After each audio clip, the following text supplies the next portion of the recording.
With toxic employers, it is very easy for you to find yourself working long hours, not necessarily because you are not a good employee, but because they just keep on piling work to you, or you do not even have people that you work together with. Everything is lumped on you, and you really need to execute. Probably if it's an accountant, you'll find that you are the accounts payable, you are the receivables, cashiering, and even the credit control. And you will find that at the end of the day, probably the organization is making a lot of money. They don't just want to hire. They don't want to get someone to do the work.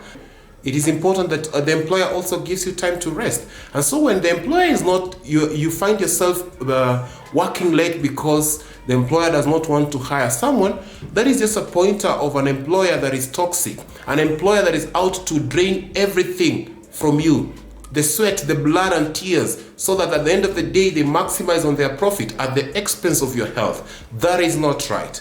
And so it is very important that as an employee, you are able to pick out some of these things. If you are there currently where everything is lumped on you, then you need to ask yourself questions. And to me, I think you need to start looking for your way out, because it's just a matter of time and it will catch up with you. We've had issues of stress, issues of burnouts while at the workplace.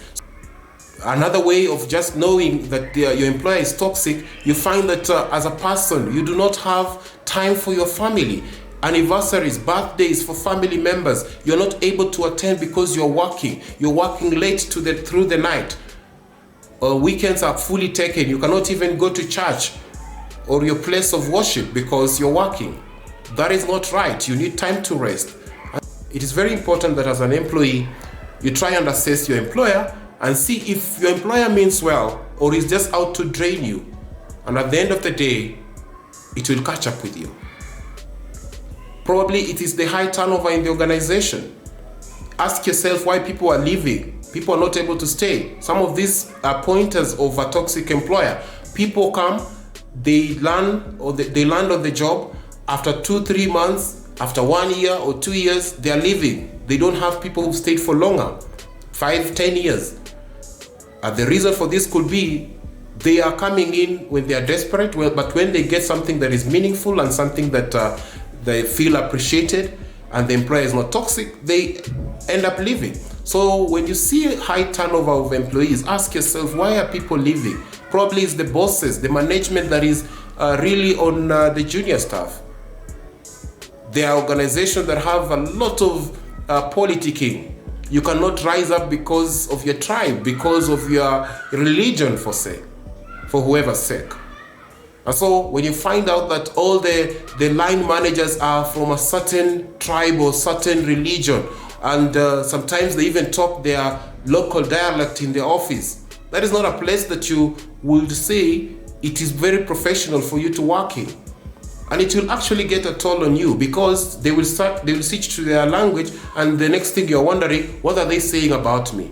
The next thing you hear is, oh, you didn't do or you did do something that is not right, because they are from the same language, they are from a certain affiliation, and they will completely get down to destroying your morale, your confidence, your self-esteem.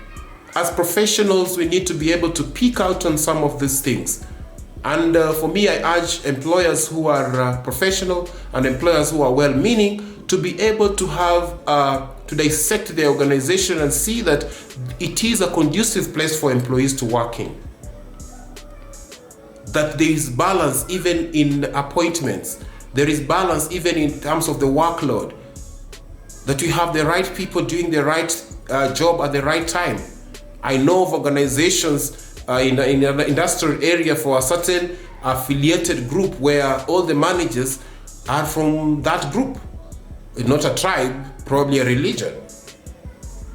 And so, however good you are, you will never rise up to be a manager or a director in that organization. That hits on your self-esteem and your confidence, and it actually reduces you to believe that you can never be a manager. Some of these people are not even qualified yet and are in those positions. And so, as an employee and as a professional, know your place, know your worth, and as you do that, be very sensitive to your well-being in terms of your health.